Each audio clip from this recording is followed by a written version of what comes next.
berikan senyuman kita yang terbaik walaupun pakai masker. Kita lihat kiri kanan, shalom. Shalom. Sampai kiri kanan kita, shalom. Semangat, kita selamat beribadah. Tuhan memberkati. Kita mau bersyukur. Sekarang waktunya umat Tuhan bangkit. Kami terima Tuhan keselamatan daripada Tuhan.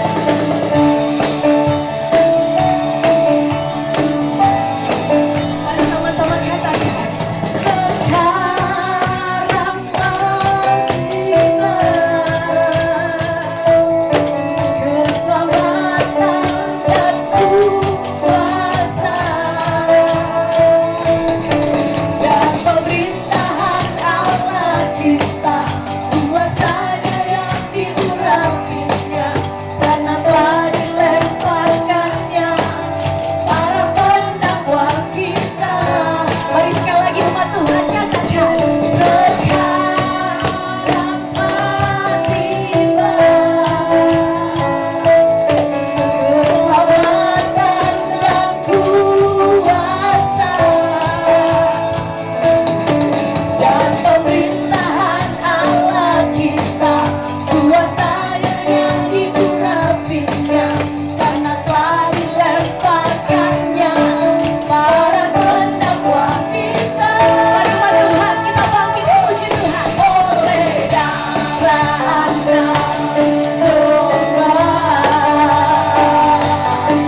Kau layak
Pujilah Tuhan, hai jiwaku, pujilah namanya.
Seperti kami juga diampuni oleh Tuhan yang Maha Kuasa, oleh Anak Domba Yesus Kristus yang ada kekuatan bagi kami. Kami mau duduk seperti Maria Tuhan, berdiam dalam hadirat-Mu pada pagi hari ini. Tuhan, angkat segala selubung dari mata rohani kami, telinga rohani kami, dan hati kami. Berbicaralah ya Tuhan. Segala hati yang keras boleh dihancurkan dan diremukkan menjadi hati yang taat, hati yang dilembutkan. Oh Tuhan, tolong kami menjadi anak-anak Tuhan yang bersemangat melakukan kehendak-Mu Tuhan. Roh Kudus, pimpin kehidupan kami, pimpin pemberitaan firman Allah. Bahkan sampai selesainya ibadah ini Tuhan, Engkau melawat anak-anak yang ada di lantai 3 dalam pemberitaan firman Allah sekolah minggu, urapan-Mu bagi guru sekolah minggu dan anak-anak. Dan semua kami yang ada di lantai 2 ini juga Tuhan, lawat kami dengan kasih setia-Mu. Dalam nama Tuhan Yesus kami berdoa dan kami mau mendengarkan firman Tuhan. Karena firman-Mu itu adalah Engkau sendiri ya Tuhan. Sembunyikan kami di balik salib-Mu. Berbicaralah, kuatkan, teguhkanlah, konfirmasilah kepada kami. Dalam nama Yesus kami berdoa dan bersyukur. Haleluya. Amin. Nah saudara yang terkasih dalam nama Yesus, sebentar kita akan masuk dalam perjamuan kudus. Tema firman Tuhan pagi hari ini adalah darahnya menguduskan umatnya. Amin. Yuk kita bangkit berdiri. Kita akan baca Ibrani pasal yang ke-13 ayat 12 sampai dengan ayat 21. Mari kita akan baca secara bergantian. Itu jugalah sebabnya Yesus telah menderita di luar pintu gerbang untuk menguduskan umatnya dengan darahnya sendiri.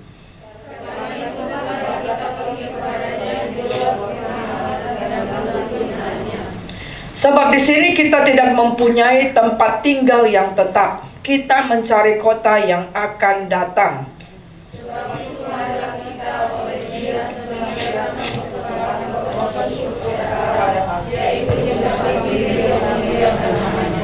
Dan janganlah kamu lupa berbuat baik dan memberi bantuan.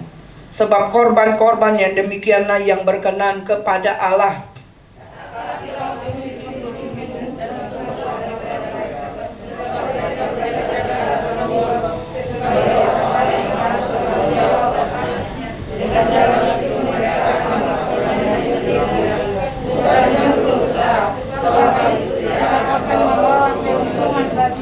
Berdoalah terus untuk kami, sebab kami yakin bahwa hati nurani kami adalah baik, karena di dalam segala hal kami menginginkan suatu hidup yang baik.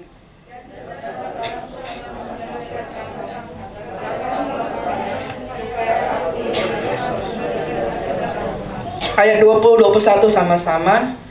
Maka Allah damai sejahtera yang oleh darah perjanjian yang kekal telah membawa kembali dari antara orang mati Gembala agung segala domba, yaitu Yesus Tuhan kita. Ayat 21.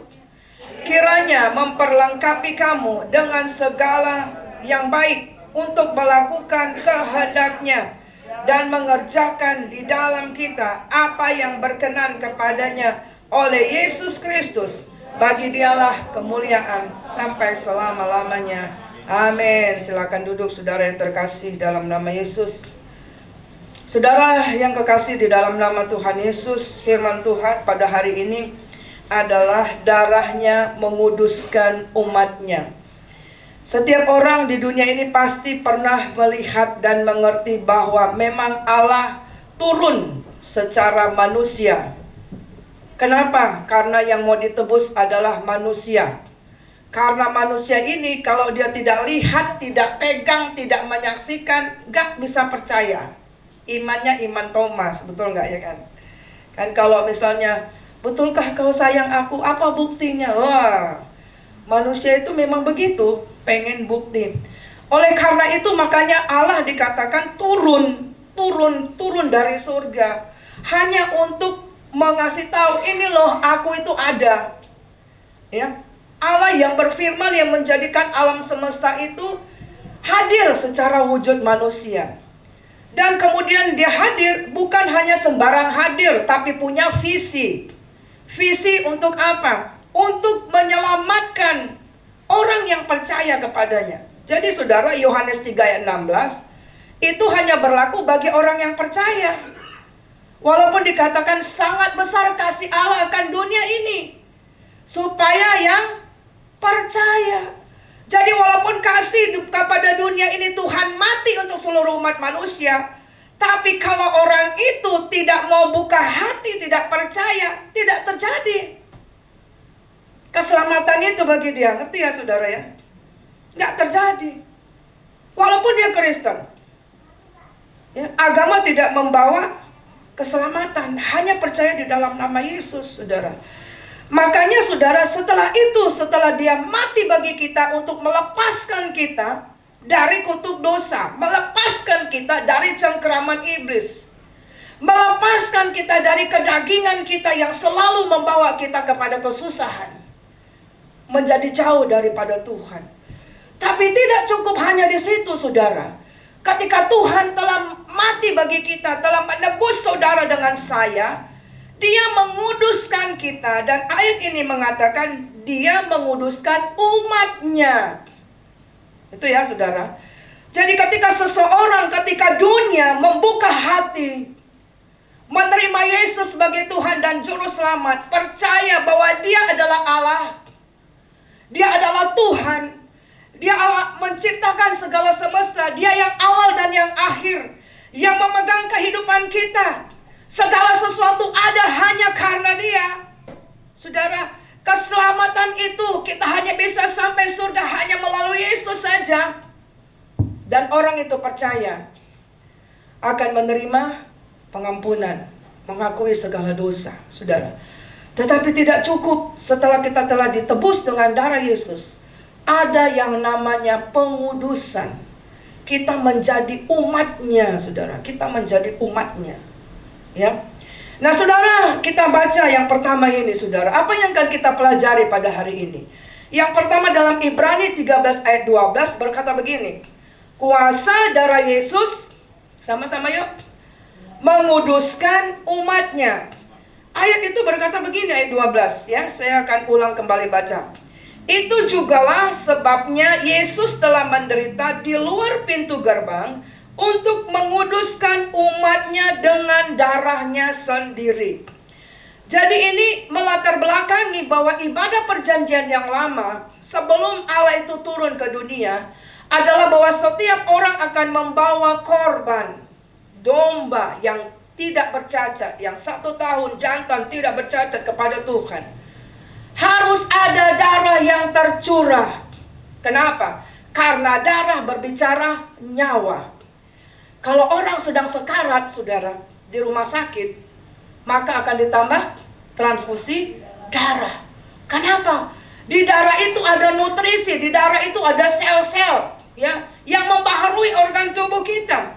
Makanya dikatakan tanpa pengorbanan darah tidak ada orang diselamatkan.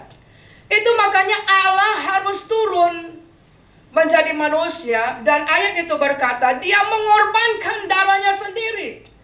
Darah yang mahal, tetapi hanya cukup 1 kali untuk seluruh dunia selamanya, saudara. Luar biasa ya. Nah, apa maksudnya kuasa darah Yesus menguduskan umatnya? Artinya saudara, ketika saudara sudah buka hati, terima Yesus sebagai Tuhan dan Juru Selamat ya, darahnya itu menyucikan segala dosa dalam hati kita. Ada dikatakan bilur-bilurnya yang berdarah, darahnya yang berkuasa menyucikan lubuk hati kita, menyucikan pikiran kita, juga tubuh jasmani dan rohani. Makanya harus ada namanya baptisan selam. Artinya kita punya ambil komitmen, segala tubuh jasmani kita juga harus ditaklukkan, ditenggelamkan dalam kematian Kristus. Jadi kalau ada orang mengatakan kenapa baptis selam, itu sesuai dengan firman. Bahkan Tuhan bilang, kamu tidak akan melihat kerajaan surga kalau gak lahir baru, saudara. Ya. Nah, lalu saudara, itu maksudnya darah Tuhan Yesus itu menguduskan kita untuk menjadi umatnya. Jadi kalau Tuhan sudah menebus itu sama dengan misalnya ada sesuatu, misalnya emas nih. Kita perlu duit, kita gadaikan ke kantor pegadaian. Ya kan, saudara? Ini sudah jadi gak milik saya lagi, betul? Ya, saudara, ini sudah terjual. Orang yang jatuh dalam dosa, orang yang terikat dengan dunia, itu namanya terjual. Terjual di dalam bagi iblis, terjual. Yesus hadir, kehadiran Allah adalah untuk menebus ini,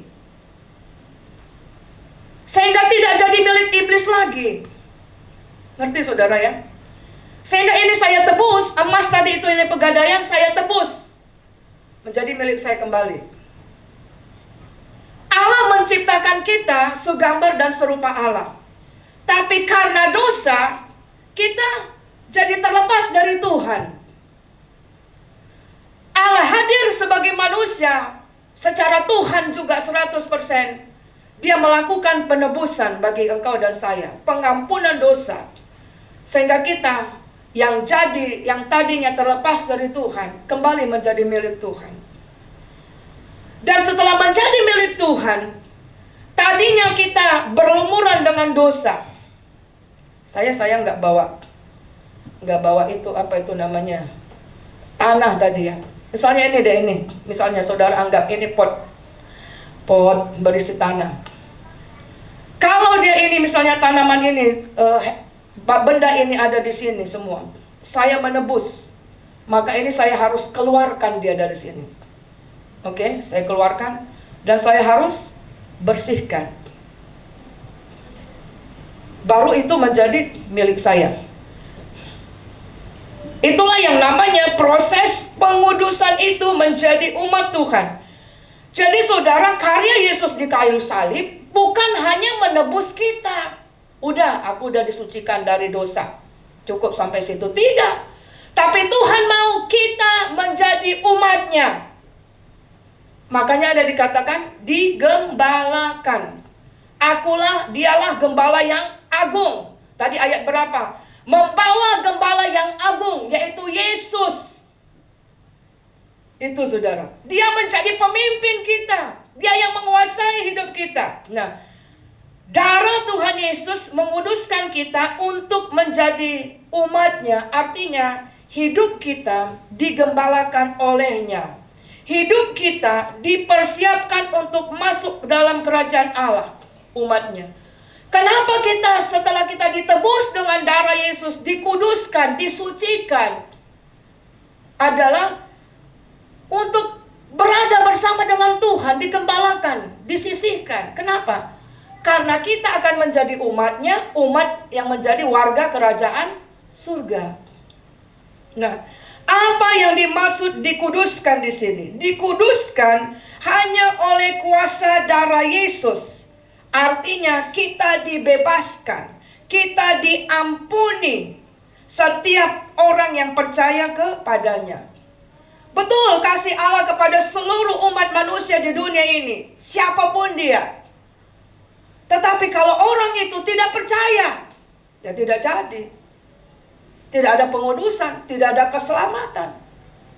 Makanya pastikan anak-anak kita itu percaya di dalam nama Yesus, menerima Tuhan secara pribadi. Itu penting, saudara. Karena kita tidak tahu apa yang terjadi. Kemarin hari Jumat, ketika kami ada ranya pelantikan, rupanya tiba-tiba anak saya Karissa ngomong, sekolahnya kebakaran. Dan untung tuh dia sudah keluar dari lift. Dan ketika dia sampai keluar dari lift, baru dia tahu ada kebakaran. Padahal kalau kebakaran kan nggak boleh ya naik liftnya. Tapi Tuhan meluputkan. Anak-anak juga harus percaya dalam nama Yesus. Makanya pelayanan di tempat ini multi dimensi usia, saudara. Ya. Nah, dikuduskan itu artinya kita diasingkan seperti tadi ini. Ya, ini anggap ini tanah penuh dengan segala macam. Dikuduskan itu artinya kita diasingkan. Kita harus dikeluarkan. Dikeluarkan. Tidak lagi mau lagi di sini. Itu maksudnya dikuduskan. Artinya kita tidak lagi mau menghidupi dosa. Yuk, 1 Korintus 6 ayat 9 sampai 11. Seperti gambar itu, saudara. Yang tadinya waktu kita belum ditebus dengan darah Yesus, hati kita penuh dengan, di situ ada kemalasan, ya, ada babi, ada burung merak kesombongan, ada ular yang suka nipu, terus apa lagi di situ? Ada serigala yang licik, mata rohaninya ditusuk oleh setan, kan gitu ya. Ada harimau, garang. Setelah kita ditebus dengan darah Yesus, itu maksudnya kita dimampukan oleh Roh Allah yang diam di dalammu untuk kita tidak lagi hidup di dalamnya, ngerti ya? Untuk kita tidak lagi berada di dalamnya. Kita baca 1 Korintus 6 ayat 9 sampai 11. Baca bagi saudara. Atau tidak tahukah kamu bahwa orang-orang yang tidak adil tidak akan mendapat bagian dalam kerajaan Allah? Janganlah sesat, orang cabul, penyembah berhala, orang berzina, banci, orang pemburit, pencuri, orang kikir, pelit ya, pemabuk, pemfitnah, penipu tidak akan mendapat bagian dalam kerajaan Allah. Kita dulu begitu. Makanya lihat ayat yang 11. Dan beberapa di antara kamu demikianlah dahulu. Kita dulu begitu. Dikatakan. Nah, ayat ini tidak stop, langsung dijawab gini. Tetapi kamu telah memberi dirimu disucikan, dikuduskan, dikeluarkan, diasingkan. Kamu telah dibenarkan di dalam nama Tuhan Yesus Kristus dan di dalam Roh Allah kita.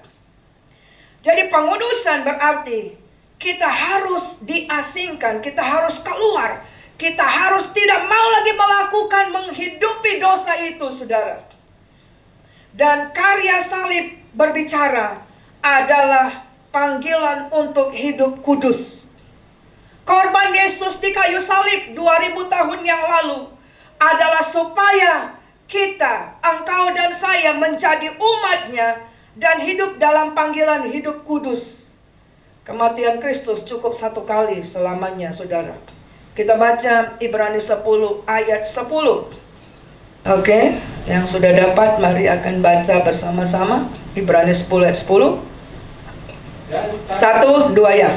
Dan karena kehendaknya inilah kita telah dikuduskan satu kali untuk selama-lamanya oleh persembahan tubuh Yesus Kristus. Berapa kali?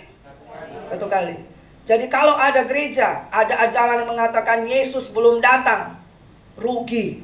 Padahal Yesus mau datang, mau ngangkat kita umatnya masuk kerajaan Allah. Makanya saya selalu bilang, saudara jangan sembarangan ibadah. Saudara, ya. Yuk kita baca sama-sama sekali lagi. 1, 2 ya. Dan karena kehendaknya inilah kita telah dikuduskan satu kali untuk selama-lamanya oleh persembahan tubuh Yesus Kristus. Saudara sudah terima Yesus sebagai Tuhan dan Juru Selamat. Saudara punya ambil komitmen untuk meninggalkan dosa, masuk dalam baptisan selam. Sebab itu jangan bangkit lagi kehidupan dosanya. Itu maksudnya. Apakah bisa? Bisa, saudara. Karena kalau Tuhan sudah perintah, pasti Dia memampukan kita. Amin. Itu aja.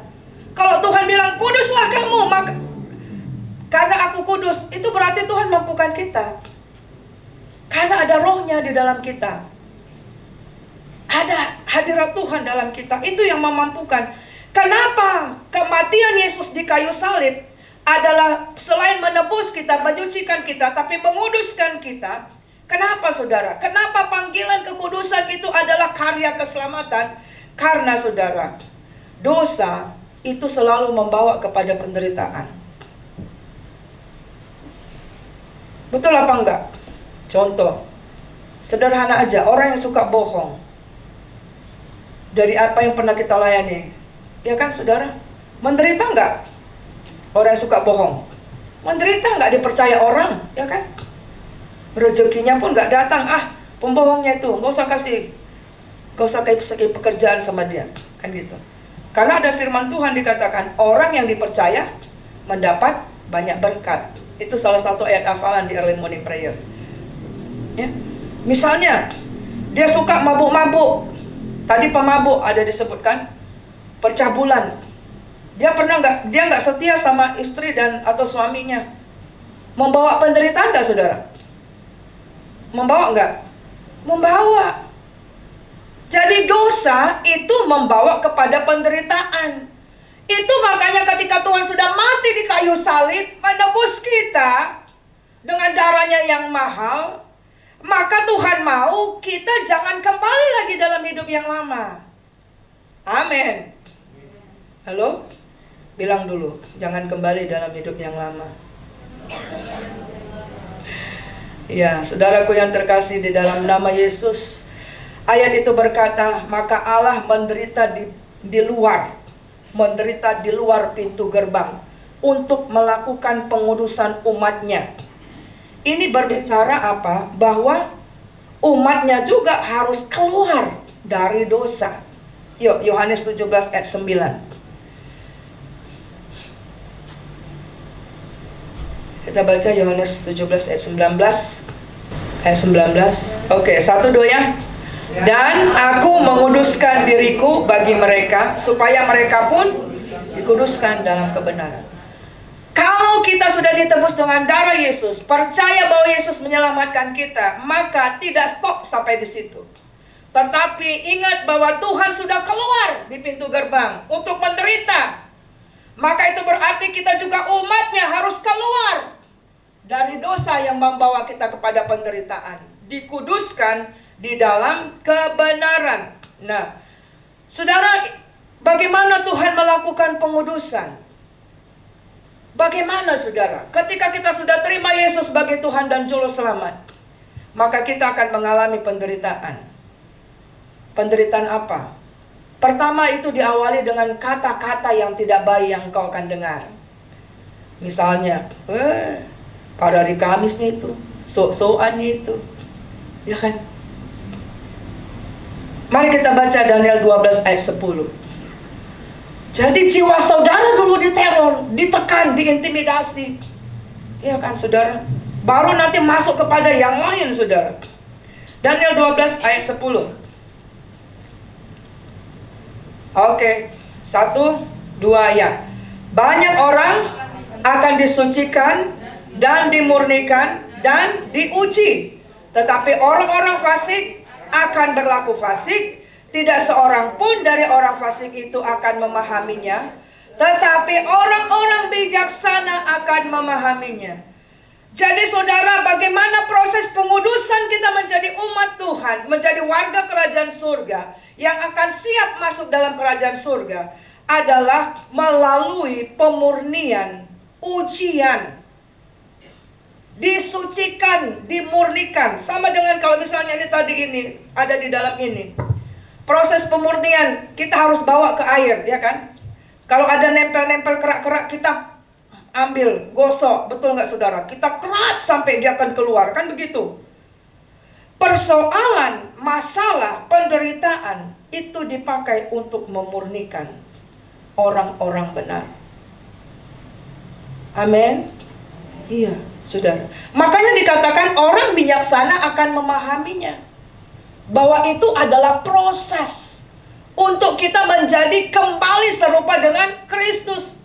Setelah kita ditebus dengan darah Yesus, kadang masih melekat, ada hal-hal yang masih kita suka. Itu harus dibersihkan. Ikut Tuhan jangan ada satupun dosa yang kita ikuti. Karena dosa yang satu yang masih kita senang ikuti itu akan menarik dosa yang lain. Ya. Nah, Wahyu 3 ayat 18 dikatakan, iman kita dimurnikan dalam api seperti emas, supaya kamu bisa memakai pakaian yang putih. Itu berbicara kekudusan, saudara. Kita baca Wahyu 3 ayat 18. Mari kita baca Wahyu 3 18. Ayat itu berkata, Tuhan bilang, belilah kepadaku iman yang telah dimurnikan seperti emas. Maka aku menasihatkan engkau supaya engkau membeli daripadaku emas yang telah dimurnikan dalam api, agar engkau menjadi kaya, dan juga pakaian putih, supaya engkau memakainya, agar jangan kelihatan ketelanjanganmu yang memalukan, dan lagi minyak untuk melumas matamu, supaya engkau dapat melihat. Jadi saudaraku yang kekasih dalam nama Yesus, dikatakan Yesus telah menderita di pintu gerbang untuk membuat kita dikuduskan. Itu berarti kita umatnya juga Tuhan. Ketika kita sudah menerima darah Yesus menyucikan, menguduskan kita, maka saudara, pergumulan, persoalan, penderitaan, mungkin penyakit, itu dipakai Tuhan untuk memurnikan kita. Apakah kita akan tetap setia dalam Tuhan? Apakah kita dengan persoalan itu meninggalkan Tuhan? Maka dikatakan akan kelihatan imannya emas atau enggak, atau palsu.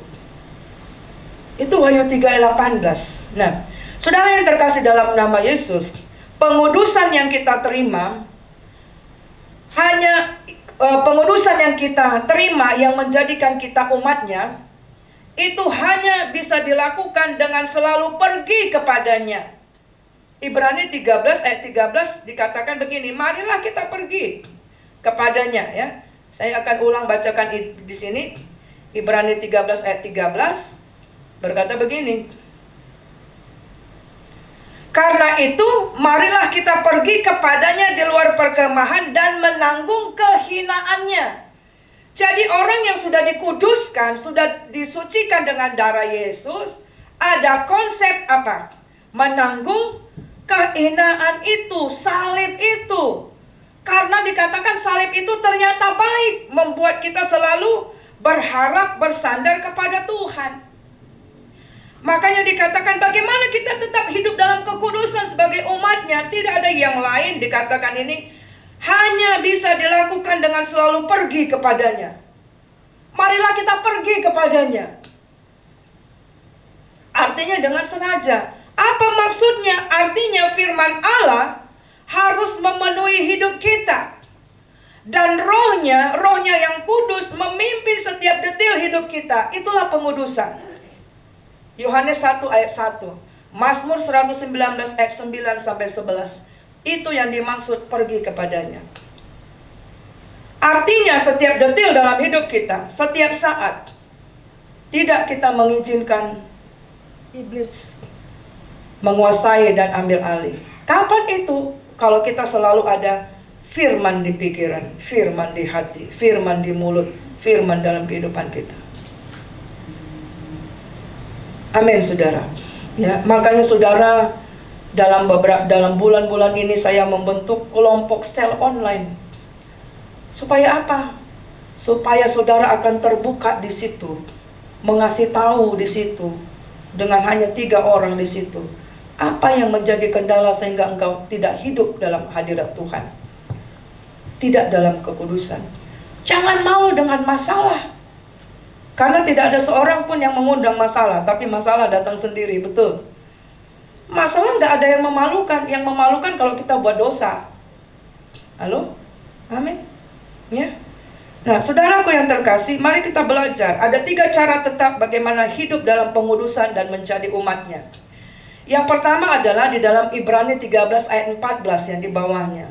Yaitu dikatakan, kita harus sadar bahwa tempat tinggal kita di dunia ini hanya sementara, hanya transit. Semua kita yang di sini, siapapun kita, termasuk saya, kita ini hanya transit. Kita hanya numpang di bumi ini, nggak selamanya. Tujuan kita adalah kekekalan. Kita diciptakan Tuhan sejak awal segambar dengan serupa Allah untuk memuliakan Tuhan selama kita ada di bumi. Amin. Memberikan visi kerajaan Allah kepada sekeliling kita. Setelah selesai kita kembali kepada Tuhan. Jadi sadar saudara bahwa tempat tinggal kita di dunia hanya sementara. Sebab itu janganlah ada sesuatu yang mengikat engkau sehingga engkau tidak datang beribadah kepada Tuhan, tidak melayani Tuhan, tidak memberi hidup kepada Tuhan. Jangan kejar sesuatu yang akan ditinggalkan.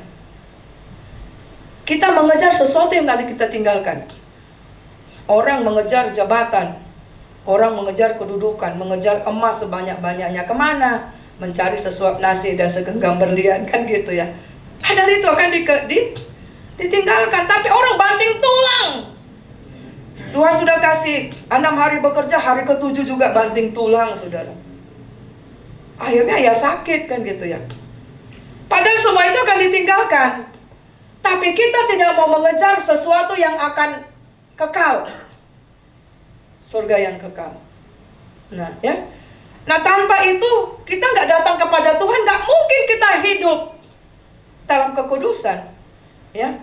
Karena dikatakan kalau kita menjadikan diri kita ini sahabat dunia, kita menjadikan diri kita pada saat itu menjadi musuh Allah. Kan ada ayatnya. Artinya apa, saudara? Jangan fokus ke dunia, tetap kuat di tengah dunia yang sementara. Jadi sementara kita ada di dunia, kita menikah, kita melahirkan anak-anak dalam tumbuh kembangnya banyak masalah, kita juga masalah, ada dalam lingkungan yang bermasalah, dunia yang bermasalah. Tapi dikatakan tetap kuat di tengah dunia yang sementara ini, walau ada kepahitan, walaupun ada kesulitan hidup, untuk tetap fokus dalam kekekalan yang merupakan rumah kita selamanya. Amin. Amin, saudara. Ya, karena kita nggak bisa seperti kodok. Kodok itu hewan amfibi kan, bisa di darat, bisa di air. Kita nggak. Terang, ini terang. Ketika ada terang, nggak ada gelap. Kalau kau hidup dalam terang, maka seharusnya kegelapan itu sirna, kita tinggalin. Tapi kalau kita dalam gelap, itu nggak ada terang. Sederhana. Kalau engkau tidak di dalam Tuhan, maka di dalam iblis. Ya, saudaraku, itu yang dimaksud, saudara. Jadi kalau kita memilih menjadi sahabat dunia untuk menyenangkan orang, saudara, kita nggak dipanggil menyenangkan orang, nggak ada di Alkitab. Mau kayak manapun saudara senangkan istri saudara, suami saudara, anak-anak saudara, mertua, ipar, nggak akan pernah senang-senang itu. Percaya nggak, saudara? Karena konsep saya dengan dia pasti beda.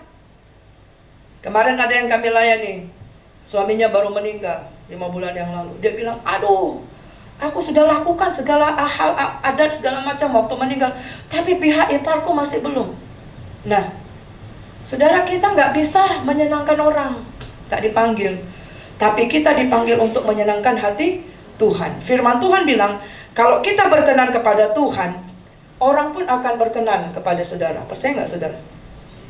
Orang yang mengasihi Tuhan, yang berkenan kepada Tuhan, kepada sekeliling pun akan. Jadi jangan dibalik. Kalau kita menyenangkan orang, belum tentu Tuhan senang. Dan belum tentu juga orang itu senang. Tapi kalau kita sudah menyenangkan Tuhan, berkenan kepada Tuhan, percayalah, saudara akan disenangi semua orang. Betul nggak? Kenapa? Orang yang menyenangkan Tuhan kan pribadinya baik kan? Betul nggak? Nggak gampang marah, nggak gampang sakit hati, nggak kasar. Orang senang nggak? Nah, itu maksudnya, ya. Baru yang kedua adalah bagaimana kita tetap hidup dalam pengudusan dengan datang selalu kepada Tuhan.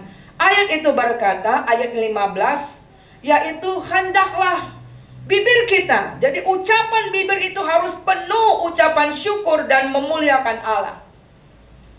Dalam 2 hari ini, di dalam online dan juga komsel online itu, saudara, adalah berbicara Nehemia 5, yaitu di mana saya bahas bahwa kadang berkat itu kita sendiri yang batalkan. Anak-anak itu berontak mungkin gara-gara kita juga sendiri, saudara. Karena ucapan bibir kita ini. Ucapan bibir kita yang membuat kita menjadi lemah. Kita sudah baca itu dalam Mazmur kemarin itu ya, yang ikut online ya. Dikatakan ketika kita sungut-sungut, berkeluh kesah, marah-marah, dikatakan itu akan membuat jiwa kita itu sesak, saudara. Jadi saudara nggak sakit corona pun sesak di sini, saudara. Kalau saudara suka marah-marah, sungut-sungut, sesak di sini. Itu ayat firman Tuhan. Bahkan dikatakan kekuatanku merosot, tulang-tulangku melemah. Jadi saudara, kenapa? Karena kita sendiri yang buat. Terus dikatakan orang lain pun merespon negatif sama kita. Karena kemarin kita belajar ketika kita berkeluh kesah, marah-marah, akhirnya suara berteriak. Dalam kisah itu kan gitu, dalam Nehemia 5. Dan disebut para istri pula itu ya kan. Saudara nanti baca Nehemia 5 ya. Dan akhirnya mereka berteriak, wah ini belum dipenuhi, ini belum semua, kami mau jual barang. Kan gitu ya, udah nggak makan lagi kami, teriak-teriak. Saudara, kalau saudara sungut-sungut, intonasi saudara pun akan makin tinggi. Ya kan? Tinggi saudara, suara saudara, akhirnya saudara bentak. Dan ayat 6 dikatakan, Nehemia yang mendengar itu pun akhirnya jadi marah dia. Jadi mendengar keluh kesah, mendengar sungut-sungut, bibir yang gak mengucap syukur, akan membuat orang akan merespon saudara juga dengan marah. Nah, kalau sudah terjadi marah, gak mungkin hidup kudus. Ya, gak ada orang yang marah, cakap baik. Ya kan saudara, gak ada itu. Nah, jadi yang kedua adalah ucapan bibir yang penuh syukur dan memuliakan Allah. Mulut mencerminkan pengudusan itu dalam hidup kita. Kolose 3:8, Efesus 4 ayat 29, Matius 15 ayat 18 sampai 19 berkata begini. Apa yang kamu ucapkan itu berasal dari hati. Jadi makanya Tuhan menebus kita, menyucikan kita apa? Hati kita. Apa yang disucikan? Pikiran kita. Makanya ada mahkota duri. Hati kita, saudara. Darahnya. Tombak keluar darah dari hatinya. Supaya hati kita beres. Hati yang beres, keluarlah mulut yang dikuduskan. Jadi yang kedua adalah penuhilah jiwamu dengan ucapan syukur. Dalam segala hal mari mengucap syukur. Contoh sederhana. Ya saudara, waktu kami pergi, saya tugas kemarin itu di Dairi dan Pak-Pak. Itu susah mencari tempat penginapan. Waduh, ketika itu kita rasa, wah puji Tuhan ya, kalau selama ini bisa tidur dengan nyenyak di rumah. Cari penginapan yang bersih, yang ada airnya cukup susah, saudara. Nah, seandainya tidak ada air, saudara bisa bayangkan. Saudara nggak bisa mandi, tapi saudara pernah mengucap syukur nggak dengan air keran PDAM yang saudara tiap hari pakai? Amin, saudara. Nggak bisa masak, nggak bisa cuci muka, nggak bisa mandi, gerah. Tapi kita nggak pernah mengucap syukur untuk air PDAM kan? Kita taunya kalau mati, apa ini? Kok hitam? Kok nggak mati? Mana ini udah dibayar? Ada pula yang nggak mau bayar kan gitu ya? Kita nggak mengucap syukur untuk listrik. Udah ada apapun, sudah tahu kewajiban bahwa listrik sangat terbatas, krisis energi, nggak mau bayar juga ibu tanggang kemarin bilang. Ya kan, ada tetangganya, petugasnya merepet, udah pakai listrik, bayar pun tak mau. Kita nggak mengucap syukur, kan nggak ada lampu, saudara mau masak pun nggak bisa, saudara. Ya kan? Nah, itulah artinya mari biasakan kita punya hidup yang suka sungut-sungut, ganti dengan biasakan dalam setiap detil. Waduh Tuhan terima kasih ya, aku udah sampai di kantor. Pernah nggak saudara bilang itu? Terima kasih aku udah pulang ke rumah dalam keadaan aman. Terima kasih ya Tuhan, hari ini Tuhan luputkan. Terima kasih Tuhan, anak-anakku bisa kulihat, suamiku bisa kulihat. Ada orang pengen lihat suaminya, udah nggak ada lagi. Pengen lihat istrinya, pilihan mamanya, sudah nggak ada lagi. Bisakah kita mengucap syukur? Mengucap syukur dan memuliakan Allah, itulah cara bagaimana kita juga hidup dalam kekudusan. Yang ketiga terakhir, disebutkan di situ ayat yang selanjutnya, Ibrani 13 ayat 16. Di situ dikatakan, tetaplah berbuat baik dan hidup suka memberikan bantuan. Artinya, kita baca tadi dalam Korintus, jangan pelit. Tadi kita udah baca kan di Alkitab tadi kan, hidup yang lama itu memang membuat kita pelit. Semua sama aku. Tapi orang yang sudah penuh kasih Tuhan, gak tahan dia saudara. Gak tahan. Makanya Tuhan bilang, kalau engkau melihat ada yang kekurangan, engkau sedang lakukan buat aku. Engkau pergi ke rumah sakit, engkau pergi ke penjara. Saudara, kenapa? Karena ketika kita melakukan itu, kasih Tuhan mengalir kepada orang itu. Dan ayat itu berkata, itulah korban yang berkenan kepada Allah selama ada di dunia. Kita akan baca Ibrani 13 ayat 16 itu berkata begini. Dan janganlah kamu lupa berbuat baik dan memberi bantuan, sebab korban-korban demikianlah yang berkenan kepada Allah.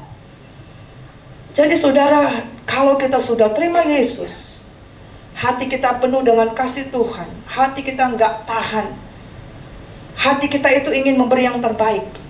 Suami akan memberi yang terbaik bagi istri dengan anak-anak, istri akan membuat yang terbaik bagi suami dengan anak-anak, orang tua akan memberi yang terbaik buat anak-anak, anak-anak buat yang terbaik buat orang tua, masyarakat buat yang terbaik bagi negaranya. Nah, kalau sudah semua saling berbuat baik dan hidup suka memberi, kira-kira gimana saudara? Aman apa enggak? Enggak mungkin ada berkelahi di situ. Tapi yang ada berkelahi kalau saling apa? Menuntut. Ya kan? Menuntut. Itu hidup lama. Jangan lagi. Amin. Iya. Kalau ada kedamaian, ada sukacita, itu akan menolong kita hidup kudus. Hidup baca firman, melayani dengan baik. Betul nggak saudara? Ya kan?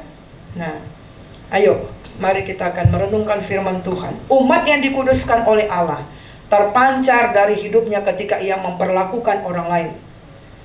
Yang berikut adalah ayat 17 dan 21 dikatakan, taati, tunduk, doakan pemimpinmu.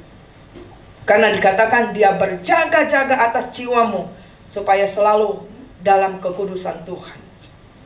Perlu kita berdoa buat hamba-hamba Tuhan, gembala sidang dan keluarganya, supaya apa?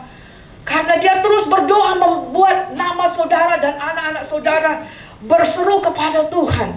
Bahkan kadang dia lupa juga mendoakan anak-anaknya. Ya. Kehadiran Allah turun ke dunia adalah untuk memimpin dan menggembalakan umatnya. Ya, jadi saudaraku yang terkasih, mari kita keempat hal itu kita lakukan. Apa tadi cara yang pertama saudara? Sadari bahwa hidup kita hanya sementara di dunia ini. Sebab itu jangan terikat, jangan fokus menjadi sahabat dunia. Yang kedua apa? Ucapan bibir yang selalu penuh ucapan syukur dan memuliakan Tuhan. Yang ketiga adalah apa saudaraku? Apa saudara? Yang ketiga adalah tetap berbuat baik dan hidup memberi untuk kemuliaan bagi Tuhan. Dikatakan itu korban yang berkenan kepada Allah. Ya. Kalau kita hidup memberi, kita tidak akan menuntut gitu loh saudara. Kita melihat orang lain itu lebih kekurangan dari kita. Yang bermasalah adalah kalau semua kita menganggap, oh kita kurang terus. Itu mental yang tidak baik, ya. Baru yang keempat adalah disebutkan kita harus taat, kita harus tunduk, kita harus doakan para pemimpin kita. Kepala keluarga harus didukung, didoakan. Pemimpin kelompok sel, saudara doakan. Pemimpin gereja, saudara doakan. Pemimpin gereja, gembala sidang juga didoakan. Karena apa? Karena dikatakan dia berjaga-jaga atas jiwamu, sehingga kita akan tetap hidup dalam pengudusan. Mari saudara, kita akan merenungkan firman Tuhan. Tim musik boleh maju ke depan. Kita akan masuk dalam perjamuan yang kudus. Saudara, kematian Yesus di kayu salib bukan hanya menyucikan kita, bukan hanya memurnikan kita, memindahkan kita dari kerajaan kegelapan kepada surga yang kekal.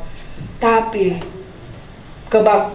kematian Yesus di kayu salib adalah supaya kita masuk dalam panggilan kekudusan.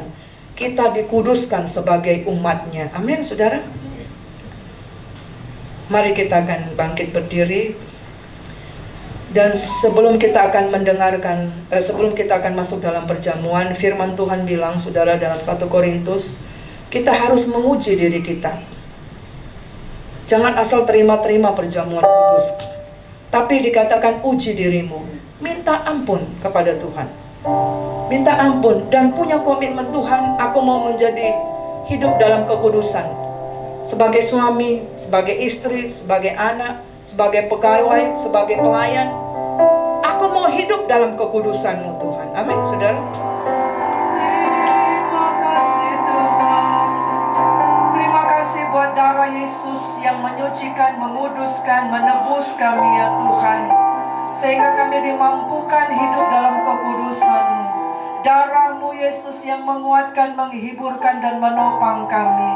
Kami berdoa buat keluarga Bapak Hutauruk sekeluarga. Jamahlah, sembuhkanlah mereka dengan sempurna, Tuhan. Kasih-Mu memulihkan mereka sehingga akan disembuhkan dengan sempurna. Baik Ibu Hutauruk maupun Bapak Hutauruk, tangan Tuhan yang berkuasa, mujizat Tuhan tetap ada bagi mereka. Berkati mereka dengan kasih karunia-Mu, Tuhan. Kami juga berdoa, Tuhan, keluarga Bapak Manulang, Tuhan, Bapak dan Ibu Manulang. Berkati mereka di dalam masa tua mereka, kuatkan mereka, sembuhkan mereka, teguhkan mereka. Kami berdoa juga buat saudara-saudara kami yang tidak hadir pada hari ini. Kami berdoa di dalam nama Yesus, Tuhan, tolong mereka apapun pergumulan persoalan yang mereka alami, Tuhan. Kami berdoa juga, Tuhan, untuk rencana dari keluarga Bapak Simatupang yang Bapak Simatukan yang akan bekerja di Pekanbaru, akan pindah tugas. Tuhan akan tolong dia memulai usahanya dalam keadaan baik. Tuhan, tolong mereka akan pindah rumah di tempat yang baru. Tangan Tuhan akan menyertai semua prosesnya dalam keadaan baik. Kami berdoa untuk sepanjang minggu ini kelompok-kelompok sel, Tuhan, berikan hati kami bersemangat untuk berkumpul dan melayani, Tuhan Yesus. Berikan hati kami senantiasa hidup dalam takut akan Allah. Terima kasih, Tuhan. Sepanjang bulan ini kami letakkan hidup kami dalam pemeliharaan Tuhan. Firman-Mu adalah terang bagi kami. Kami akan bersama-sama berdoa seperti Tuhan ajar kami berdoa. Mari kita